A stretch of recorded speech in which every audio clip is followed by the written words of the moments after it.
नवी दिल्ली येथील महाराष्ट्र सदनाच्या बाहेर आपण पाहू शकतो की शिवसेनेच्या सर्व शिवसैनिकांनी वाघांनो संघटित व्हा अशा भावनिक आशयाचे बॅनर्स जे आहेत ते लावलेले असल्याचं पाहायला मिळत आहेत। काल मोदींनी पंतप्रधान पदाची तिसऱ्या वेळेस शपथ घेतली आणि त्यानंतर हे बॅनर्स जे आहेत ते महाराष्ट्र सदनाच्या बाहेर लावलेले असल्याचं पाहायला मिळतं। महाराष्ट्राच्या विकासाला गतिशील बनवा, आपल्या सर्वांना मनपूर्वक शुभेच्छा आणि शिवसैनिकांनो वाघांनो संघटित व्हा।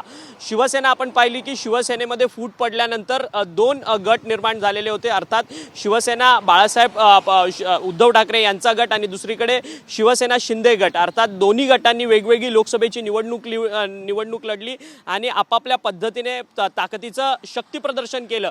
शिंदे गटाकडनं 7 खासदारकीच्या लोकसभा जागा जिंकण्यात आल्या तर ठाकरे गटाकडनं 9 लोकसभा जागा जिंकण्यात आला।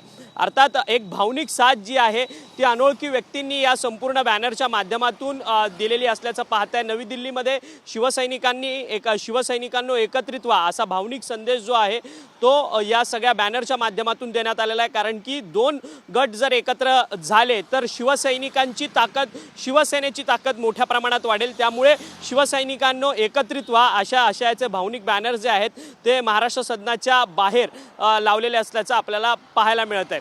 व्हिडिओ योगेश अक्षय मंकणी, नवी दिल्ली।